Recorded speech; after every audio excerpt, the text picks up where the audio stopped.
9 masks, and the one I'd actually buy comes last. The buying mistake is choosing the richest jar when your hair needs movement. Choose by hair density and styling finish. Number 9. Kérastase Discipline Maskeratine. Want a polished blowout that still has some swing? I'd pick this for hair that turns fluffy after brushing and heat styling. Its whole role is smoother looking hair, softer feel, and better manageability without flattening movement. That makes it a smart fit when your finish matters more than a heavy, coated feel. But it's a blowout-focused choice, so it won't be my first pick for very dry hair needing a richer mask.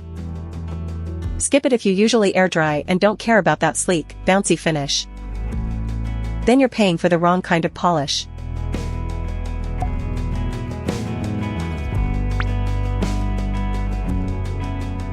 Number 8. L'Oréal Paris Elvive Total Repair 5 Damage Erasing Balm. This is the practical pick for someone who wants a creamy mask without a complicated routine. I'd choose it when rough texture, tangles, and dull-looking lengths are the everyday frustration. Ceramides, almond oil, and protein give it a smoothing-focused formula that doesn't lean especially heavy. So it can work as a conditioner replacement or a co-wash when you want fewer bottles around. The trade-off is simple: it's a broad utility mask, not a tailored finish for every hair type. Skip it if your main goal is airy volume or a blowout-specific result.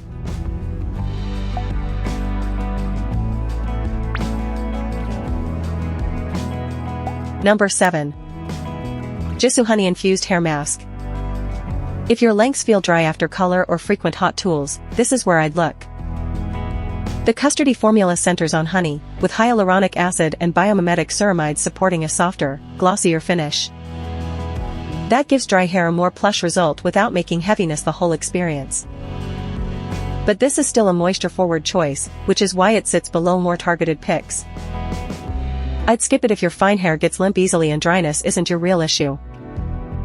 A lighter scalp-focused option makes more sense there.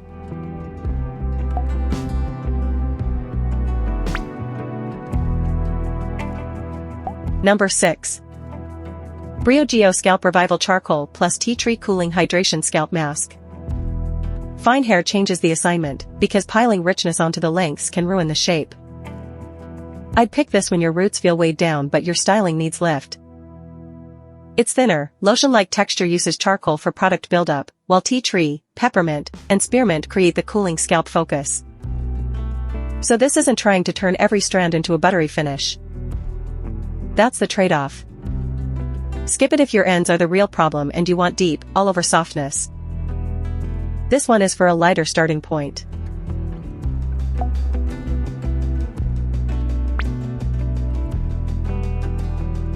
Number 5.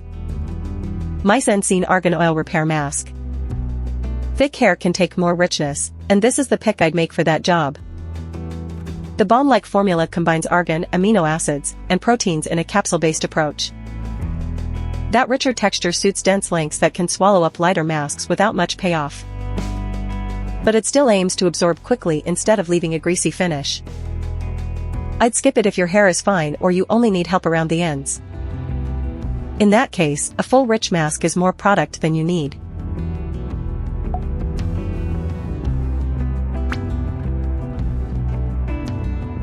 Number 4.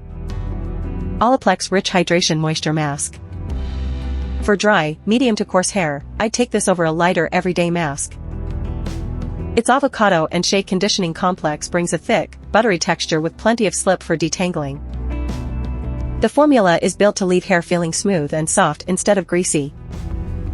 So it earns its place for someone whose lengths need a richer, more substantial finish. But that same richness is the reason it isn't higher for everybody. Skip it if your strands are fine and easily lose body. A weightless mask is the better match.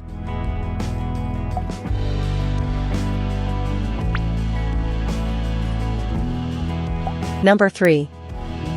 Amika the Kure Intense Bond Repair Mask. Curly hair needs enough conditioning to feel workable, but it can't afford a mask that crushes the pattern. I put this on the short list when curls need a dedicated mask rather than a generic smoothing product. Its role is specifically curly hair, which makes the fit clearer than a one formula for everyone jar. The trade-off is that this focus gives you less reason to buy it for straight, low-maintenance hair. Skip it if your only concern is surface shine before a blowout. A finish-led mask will be a tighter match.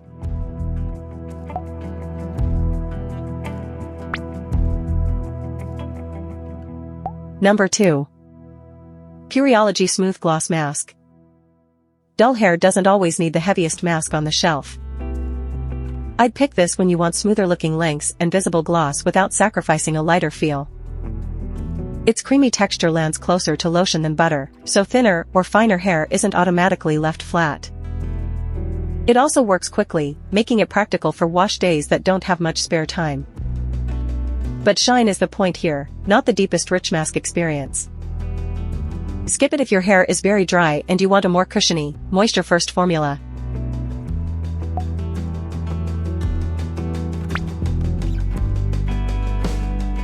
Number 1. Isima Súperbomba Triple Repair Peptide Hair Mask.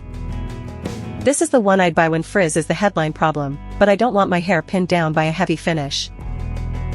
Its thick, creamy texture combines peptides with soy and rice hydrolyzed proteins, plus ingredients aimed at smoothing the hair surface.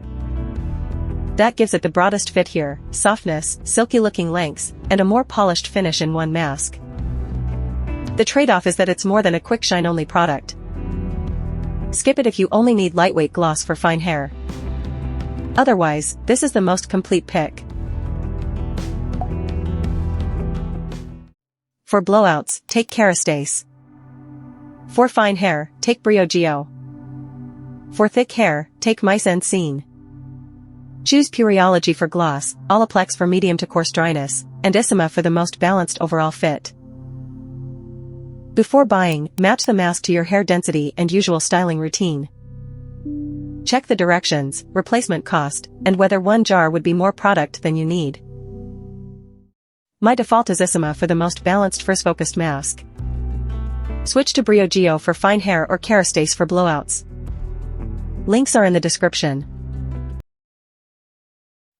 Shelf care. The edit your shelf actually needs. Subscribe for the next routine.